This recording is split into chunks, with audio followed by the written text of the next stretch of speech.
Yes, beta. Very good evening to all. Is my voice clearly audible? Yes, sir. Good evening, sir. Very good evening, beta.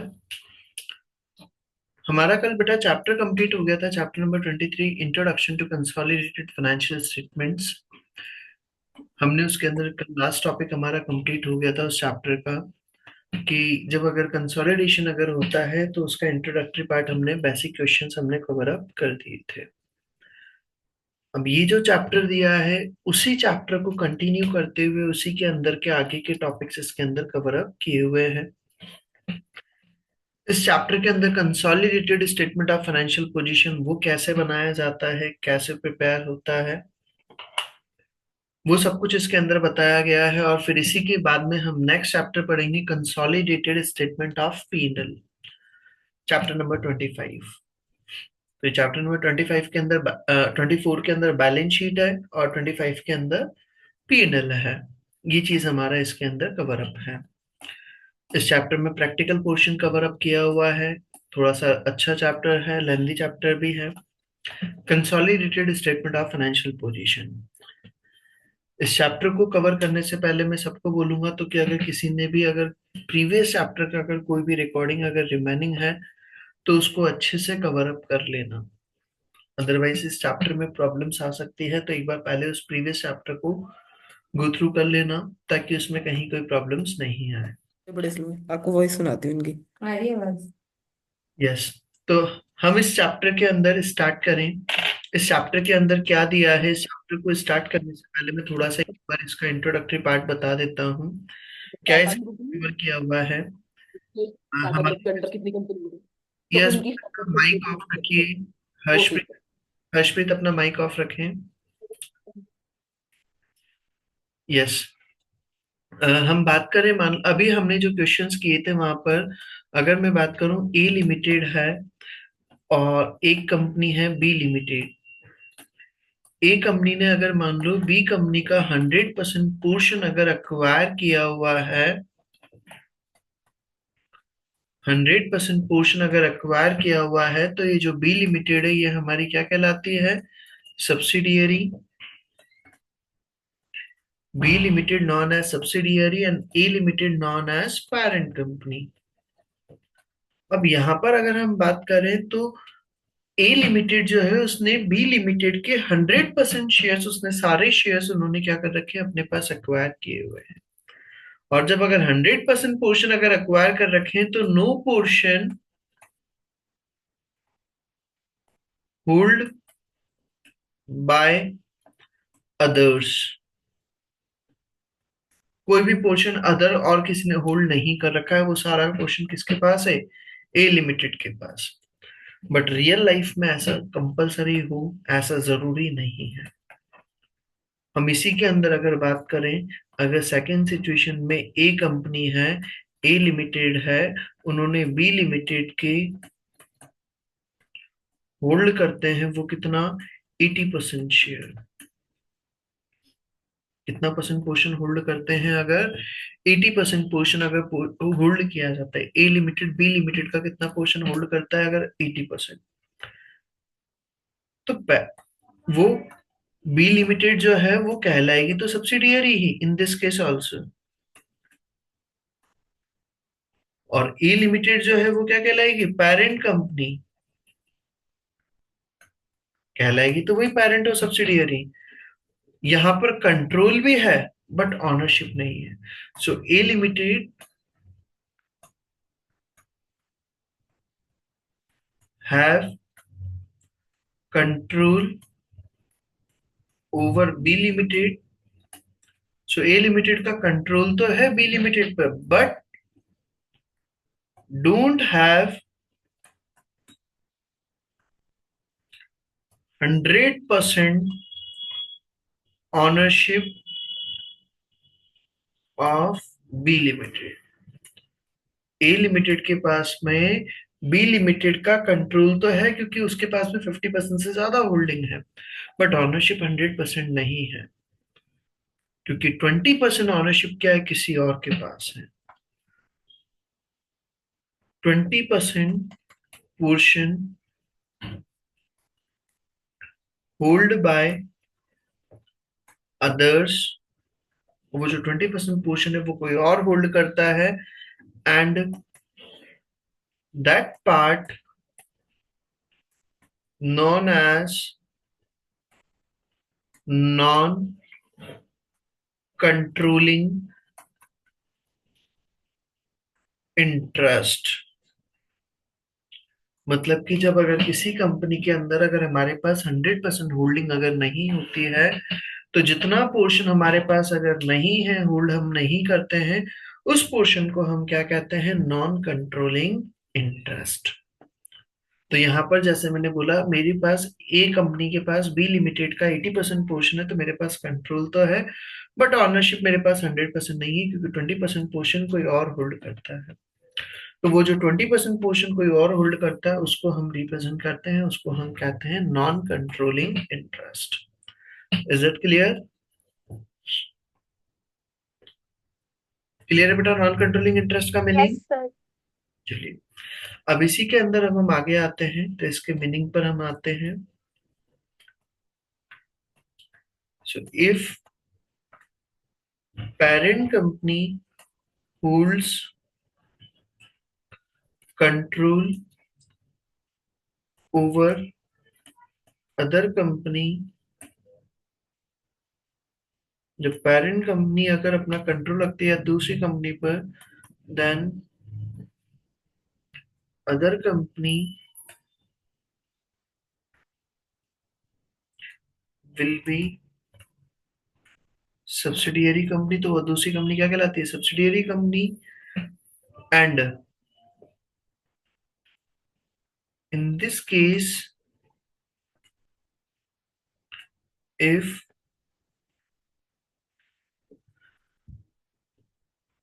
parent company does not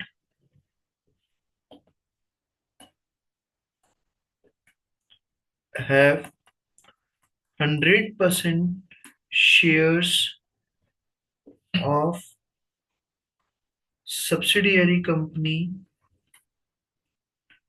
then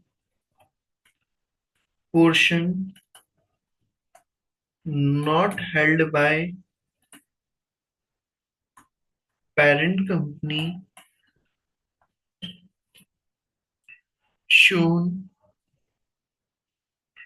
as non-controlling interest। तो इस portion को हम किस नाम से show करते हैं? Non controlling interest के नेम से शो किया जाता है। जो पोर्शन पेरेंट कंपनी के पास जिसका कंट्रोल है, बट कोई और होल्ड करता है। तो एनसीआई का मतलब हम बात करें, तो NCI means that portion of subsidiary company which is controlled by parent company but held by some other persons, तो उसको हम कहते हैं नॉन कंट्रोलिंग इंटरेस्ट। ऐसा पोर्शन जिस पे कंट्रोल तो कौन करता है? पेरेंट कंपनी, बट होल्ड कोई और करता है, तो उसको हम कहते हैं नॉन कंट्रोलिंग इंटरेस्ट। समझ में आ गई बात यहां तक बेटा? एनसीए का मीनिंग समझ में आ गया? जब अगर पेरेंट कंपनी सब्सिडियरी कंपनी के अंदर पूरा कंट्रोल अगर पूरा पोर्शन अगर नहीं है, तो जो रिमेनिंग पोर्शन है उसको हम कहते हैं नॉन कंट्रोलिंग इंटरेस्ट। ठीक है सर। इसको सर प्रेजेंट कैसे किया जाता है? एनसीआई का मीनिंग बता दिया। NCI is the equity in subsidiary not attributable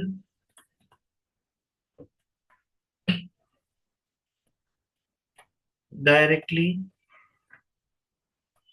or indirectly to parent company। NCI वो पोर्शन होता है सब्सिडियरी का जो डायरेक्टली या इनडायरेक्टली वे में किसी भी तरह से पेरेंट कंपनी को नहीं जाता है, वो किसको जाएगा, वो डायरेक्टली एनसीआई के पास ही जाएगा। सब्सिडियरी का पोर्शन है वो किसके पास रहेगा, पेरेंट के पास नहीं जाएगा, तो उसको हम कहते हैं एनसीआई। सर इसका प्रेजेंटेशन कैसे होता है,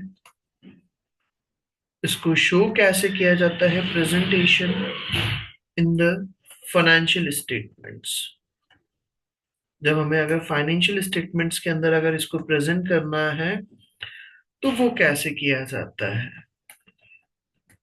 एनसीआई को। मैं यहाँ पर सिर्फ बात कर रहा हूँ किसकी, एनसीआई की। तो कहां पर शो करेंगे इसको, it will be shown under heading equity. Equity heading के अंदर हम इसको शो करेंगे बाय एडिंग न्यू सब हेडिंग। हमारा जो हेडिंग है इक्विटी, उसके अंदर हम एक नया सब हेडिंग ऐड करेंगे। सब हेडिंग क्या होगा, नॉन कंट्रोलिंग इंटरेस्ट। मतलब इन शॉर्ट अगर मैं कहूं तो नॉन कंट्रोलिंग इंटरेस्ट का हम इक्विटी के अंदर एक और पॉइंट ऐड कर देते हैं, वहां पर ही इसको शो किया जाता है। हमारे जो 4 पॉइंट्स आते हैं, share capital, share premium, retain earnings और रिवोल्यूशन सरप्लस, उसी के साथ में हम इसको भी शो कर देते हैं नॉन कंट्रोलिंग इंटरेस्ट को। इट शोज, ये चलो छोड़ो वही बात वापस से आ जाएगी। यहां तक की बात क्लियर बेटा। जो हमारे इक्विटी के अंदर 4 पॉइंट्स पहले से आते थे, share capital,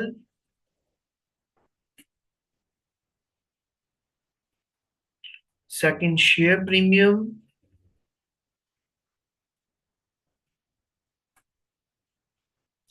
third retained earning,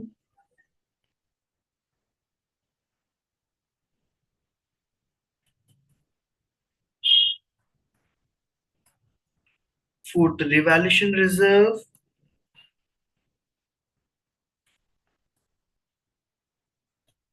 and fifth आ जाएगा उसी के नीचे हमारा नॉन कंट्रोलिंग इंटरेस्ट। उसी के नीचे हमारा एक और पॉइंट आ जाएगा नॉन कंट्रोलिंग इंटरेस्ट। तो share capital, share premium, retain earnings, revolution surplus, और उसी के नीचे हमारा आ गया non controlling interest. Is it clear? Yes sir. ये हमारी बात हो गई सर। अब सर एनसीआई की कैलकुलेशंस कैसे होती हैं, अगर हमें एनसीआई की कैलकुलेशंस करनी है तो उसकी वैल्यू कैसे कैलकुलेट की जाती है। कैलकुलेशन ऑफ एनसीआई एट, अगर हमें क्वेश्चन में एनसीआई की वैल्यू अगर नहीं दे रखी, हमें बता रखा है भाई 30% पोर्शन कोई और अगर होल्ड करता है, तो हमें अगर उसकी कैलकुलेशन करनी है तो वो कैलकुलेशंस कैसे करेंगे।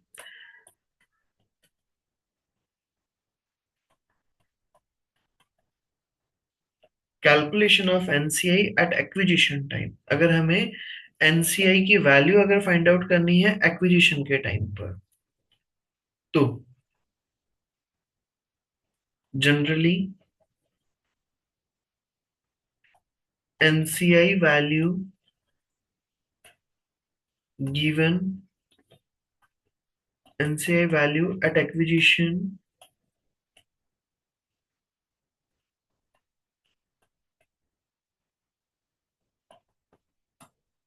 Given in question. आपको नॉर्मली तो क्या होगा, एनसीआई की वैल्यू क्वेश्चन में दिया हुआ रहेगा, however if value directly not given, अगर वैल्यू डायरेक्टली नहीं दिया हुआ है तो फिर कैसे कैलकुलेशंस होगा। देन तो फिर हमें एनसीआई की अगर वैल्यू निकालनी है then value of NCI is equal to, कैसे निकलेगा, नंबर ऑफ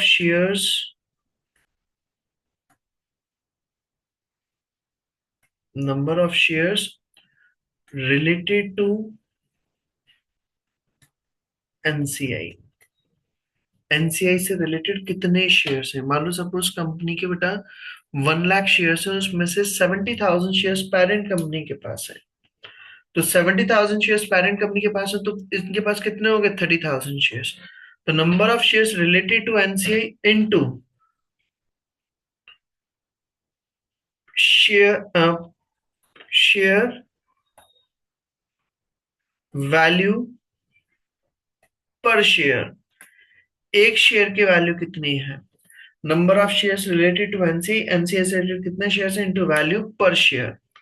तो वो हमारा क्या निकल जाएगा, एनसीआई निकल जाएगा। एनसीआई हमारा निकल जाएगा अगर एनसीआई की वैल्यू अगर हमें नहीं दिया हुआ है तो। ये तो हो गई बात हमारी कब की, जब हमें अगर एनसीआई निकालना है एक्विजिशन टाइम पर।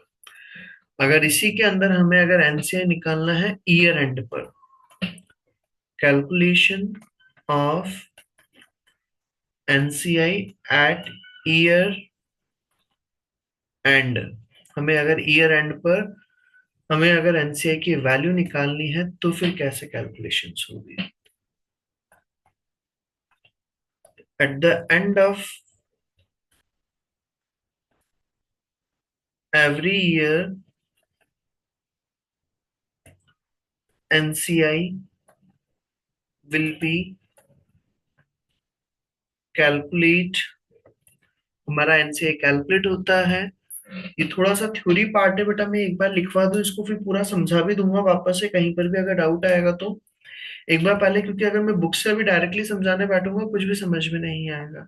बुक में बहुत ज्यादा टेक्निकल लैंग्वेज दे रखी है, तो इसलिए मैं एक बार पहले इसको सिंपल लैंग्वेज में लिखवा रहा हूँ। At the end of every year NCI will be calculate because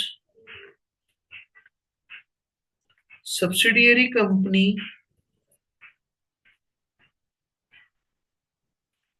equity will increase with increase in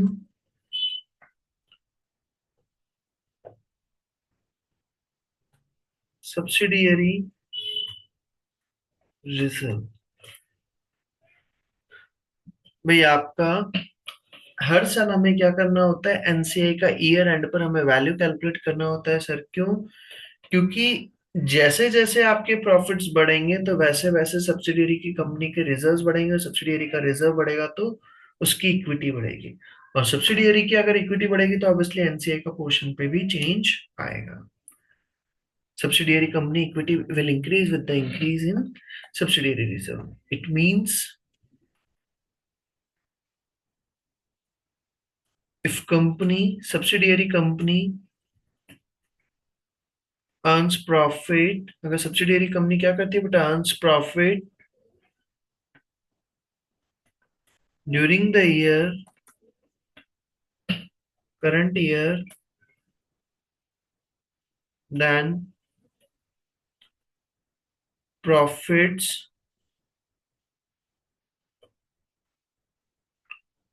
या हम बोलते हैं reserves of subsidiary company will increase।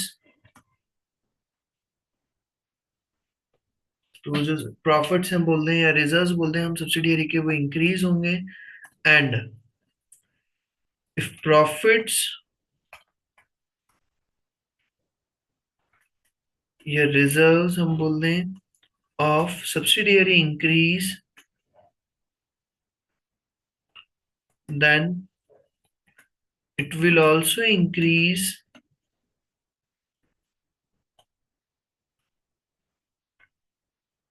value of NCI. तो वो क्या करेगा, एनसीआई की वैल्यू को भी इंक्रीज करेगा, क्यों, because NCI is an part of subsidiary. NCI क्या है, सब्सिडियरी का ही एक पार्ट है। मान लो मेरा 30% पोर्शन है सब्सिडियरी के अंदर। अब कंपनी के अगर प्रॉफिट्स बढ़ेंगे, सब्सिडियरी के प्रॉफिट्स बढ़ेंगे, तो ऑब्वियसली एनसीए का पोर्शन की वैल्यू भी क्या होती जाएगी, धीरे धीरे इंक्रीज होती जाएगी। मैं फिर बोल रहा हूँ, अगर मान लो यहाँ पर हमने बोला एनसीए का ईयर एंड हमें वैल्यू निकालना है, तो हमें हर साल क्या करना होता है, एनसीए की वैल्यू निकालनी होती है। और एनसीए की वैल्यू हमें निकालनी, तो हमें सब्सिडियरी के प्रॉफिट्स देखने होते हैं, क्योंकि मेरे पास एनसीए में क्या आता है, सब्सिडियरी का 30% है। तो अगर सब्सिडियरी के प्रॉफिट्स अगर बढ़ रहे हैं, उनकी वैल्यू धीरे धीरे इंक्रीज हो रही है, तो ऑब्वियसली एनसीए की वैल्यू भी धीरे धीरे इंक्रीज होती जाएगी। एनसीए की वैल्यू भी क्या होती जाएगी, धीरे धीरे इंक्रीज होती जाएगी। यहां तक की बात हो गई। ये मेरा एक टॉपिक कंप्लीट हो गया है, कौन सा, एनसीआई, नॉन कंट्रोलिंग इंटरेस्ट। ये चीज मैंने पूरा बता दिया। जब हमें अगर एनसीआई कैलकुलेट करना है एट एक्विजिशन टाइम, तो वो कैसे कैलकुलेट होता है, number of shares related to NCI at acquisition into value per share. और अगर ए एंड पे निकालना है, तो हमें वही, उसको कैसे निकालेंगे, हमें जब अगर उसको निकालना है, तो उसमें हम जब हमें वैल्यू निकालनी है, तो एनसीआई एट एक्विजिशन लेंगे। एनसीआई एट एक्विजिशन लिया हमने, उसमें ऐड करेंगे हम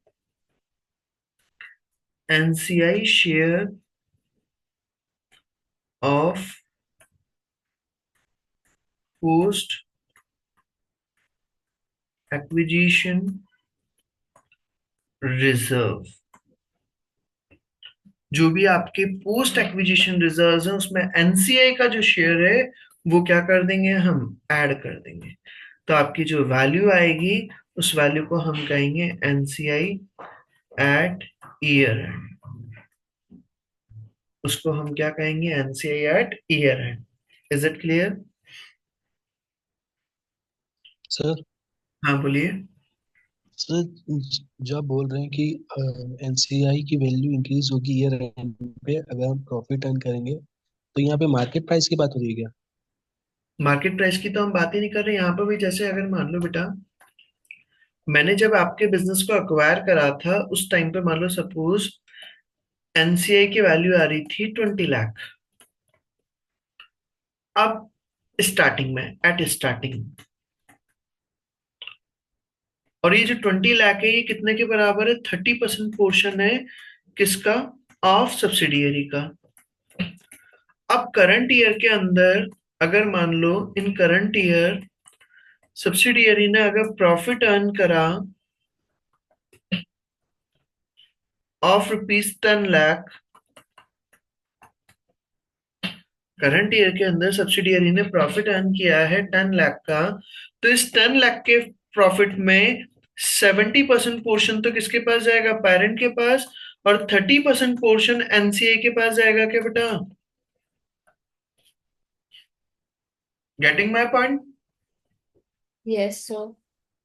तो हमारा जब ईयर एंड पर आप अगर एनसीआई की वैल्यू निकालेंगे, तो आपका एनसीआई एट एक्विजिशन दे रखा था, वो कितना था, 20 लाख का, तो वो दे रखा था, प्लस आपका पोस्ट एक्विजिशन रिजर्व का जो भी पोर्शन होगा। मान लो सपोज यहाँ पर 3 लाख है, तो वो 3 लाख को ऐड करके आप क्लोजिंग वैल्यू निकालोगे, 23 लाख बैठेगा ना बेटा। आगे के बाद समझ में? सर मतलब इसका मतलब जो आप बोल रहे हैं, पोस्ट एक्विजिशन जो उसकी 20 लाख रुपीज थी एट द स्टार्टिंग की एनसीआई की वैल्यू, ये क्या इसकी मतलब मार्केट वैल्यू है या शेयर प्राइस है, क्या ये? ये 20 लाख रुपीज हमने सब्सिडियरी कंपनी की ओवरऑल वैल्यू निकाली है। हमने सब्सिडियरी कंपनी की कितनी वैल्यू बैठ रही है, सब्सिडियरी कंपनी की मान लो वैल्यू बैठ रही है, अगर सपोज जो भी फिगर बैठ रहा है, एक सेकंड, इसका एग्जैक्ट फिगर 20 लाख। सॉरी। हाँ बोलिए।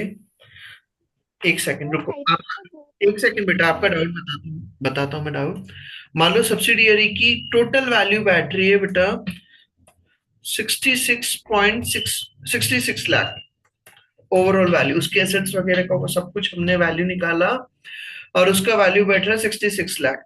अब उसमें 30% पोर्शन किसके पास जा रहा है, आपका एनसीआई के पास। तो वो एनसीआई की वैल्यू निकल जाएगी, और बाकी का 70% किसका हो गया, पेरेंट कंपनी का। तो हमने यहाँ पर 30% निकाला, मान लो आ रहा है 20 लाख।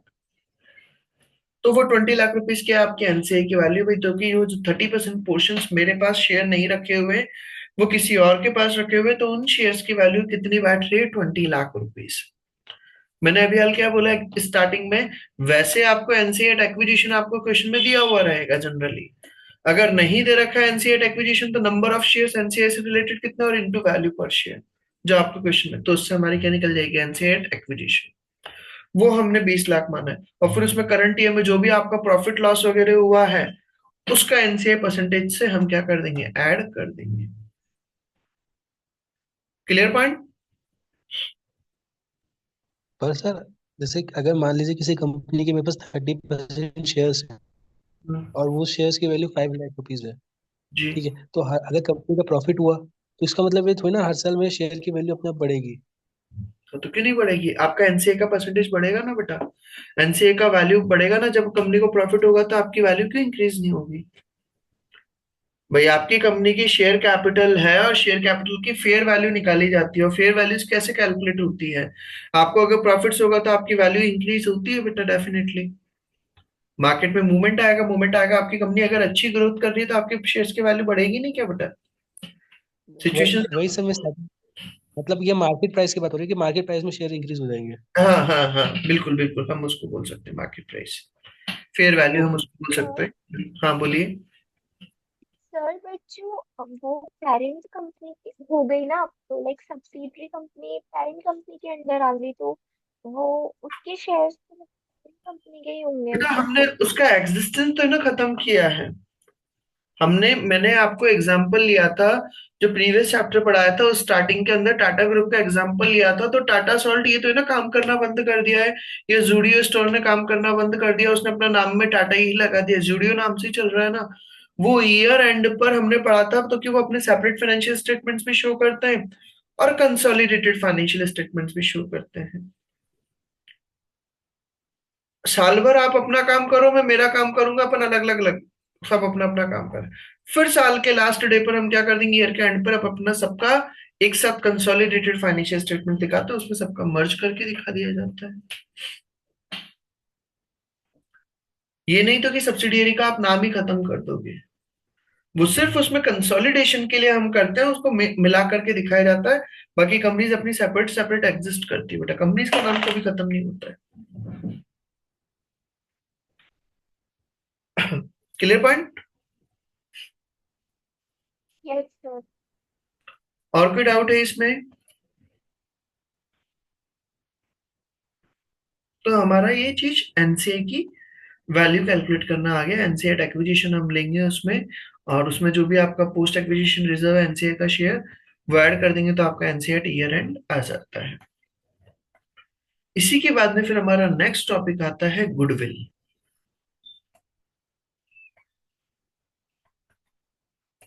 गुडविल, गुडविल का मतलब क्या होता है? It is the brand image, आपकी जो भी ब्रांड इमेज है,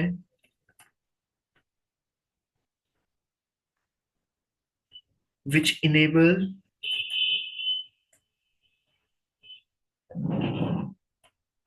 organization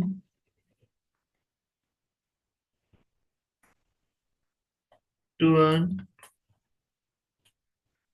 higher profit than others, जो आपको दूसरों से ज्यादा प्रॉफिट अर्न करने के लिए कैपेबल करती है, तो उसको हम क्या कहते हैं, गुडविल। जब आप purchase consideration, when purchase consideration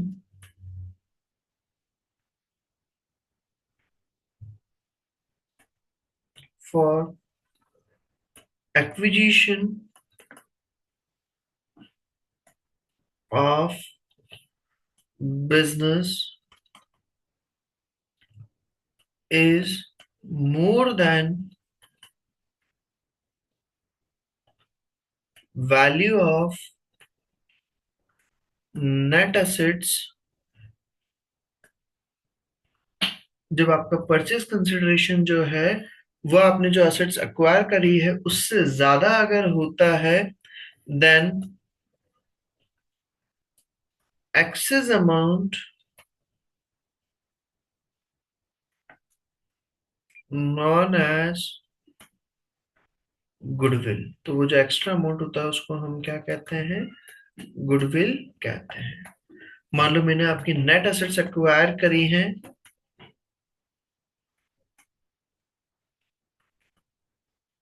80 lakh की, बट मैं आपको कंसिडरेशन पे करा है मैंने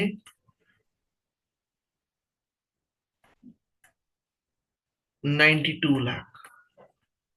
तो वो जो 12 लाख रुपीस मैंने एक्स्ट्रा पे किया है उसी को हम क्या कहेंगे? गुडविल कहेंगे। जो हमने एक्स्ट्रा अमाउंट पे करा है उसी को हम क्या कहेंगे बेटा? गुडविल कहते हैं। सो गुडविल की कैलकुलेशंस कैसे होती हैं? जब हमें गुडविल का कैलकुलेशन करना है तो कैलकुलेशन ऑफ गुडविल, गुडविल की जब आपको कैलकुलेशन करनी होती है तो उसके अंदर हम सबसे पहले लेते हैं परचेज कंसिडरेशन। जो भी आपका परचेज कंसिडरेशन रहा है, जो भी आपने अमाउंट पे करा है वो, उसमें फिर हम ऐड करते हैं non controlling interest. Purchase consideration लेंगे उसमें एनसीआई को ऐड कर देंगे। सर ये एनसीआई कौन सा वाला लेंगे? At acquisition.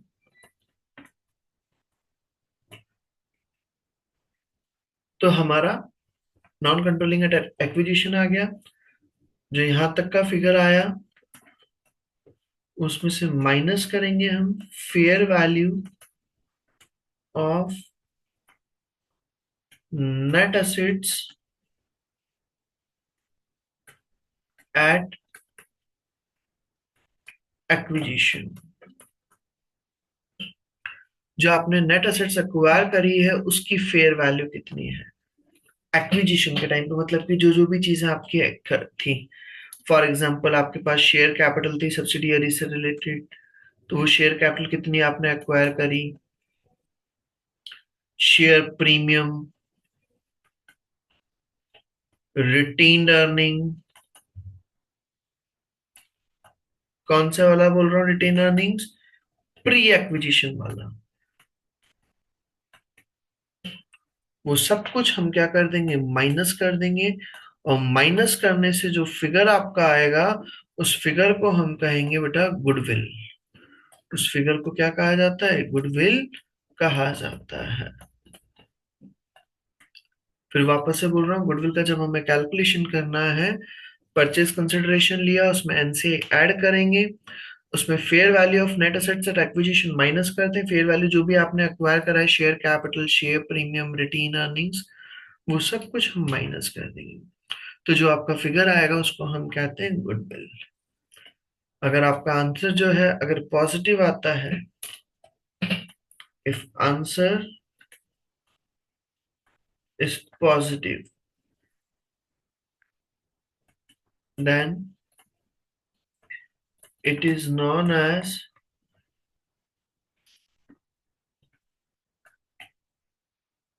positive goodwill.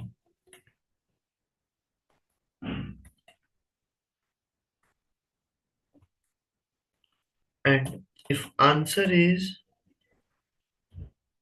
Negative, और अगर आंसर आपका नेगेटिव अगर आता है, then it is known as negative goodwill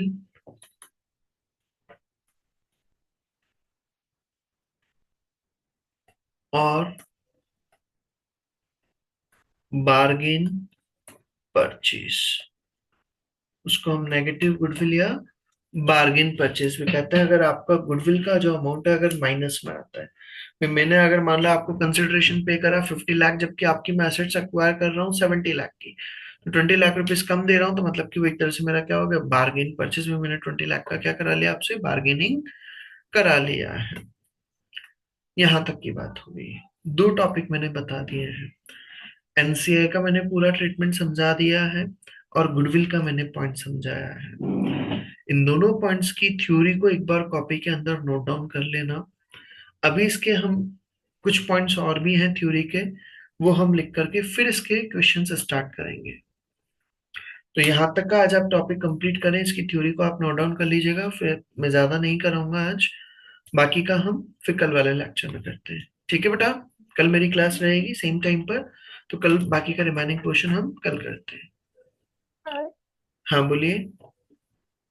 sir एक बार और रिपीट कर देंगे, आपने लास्ट में क्या बोला, वो मेरे को आपकी वॉइस नहीं आई। मैं ये बोल रहा हूँ, ये गुडविल का मैंने पॉइंट समझाया है। भाई गुडविल का कैलकुलेशन हमारा कैसे होगा, परचेज कंसिडरेशन लेंगे, उसमें एनसीआई जो भी हमारा एक्विजिशन के टाइम का था जो हमने ऊपर कैलकुलेट करना सीखा वो ऐड कर देंगे, और उसमें से हमने जो भी नेट एसेट्स एक्वायर करी हैं, आपकी नेट एसेट्स मतलब जो भी चीजें मैंने एक्वायर करी हैं, आपकी share capital, share premium, retain earnings, वो सब कुछ क्या कर देंगे हम, माइनस कर दिया जाएगा। तो जो डिफरेंस अमाउंट आता है उसको हम कहते हैं गुडविल। अगर आपकी गुडविल पॉजिटिव आ रही है तो उसको हम कहते हैं पॉजिटिव गुडविल, और अगर नेगेटिव आ रही है तो उसको हम नेगेटिव गुडविल या बार्गेन परचेज कहते हैं। बार्गेन परचेज का मतलब, मान लो मैंने आपकी असेट्स परचेज करी है 70 लाख की, बट मैं आपको पे कर रहा हूँ 60 लाख, तो वो 10 लाख रुपीज मैंने कम पे कर रहे हैं, तो वो मेरा क्या कहलाएगा, बार्गेन परचेज। क्लियर पॉइंट है बेटा? Yes sir. यहां तक का आप इसको कंप्लीट करें, इसको नोट डाउन कर लीजिएगा, बाकी का पोर्शन हम कल वाले लेक्चर में करते हैं, इसी का आगे का टॉपिक, ठीक है बेटा? चलिए, okay, thank you everyone. Okay. और एमए की थैंक यू क्लास है सर। अभी मेरी, एमए की क्लास ज्वाइन कर लीजिएगा फिर।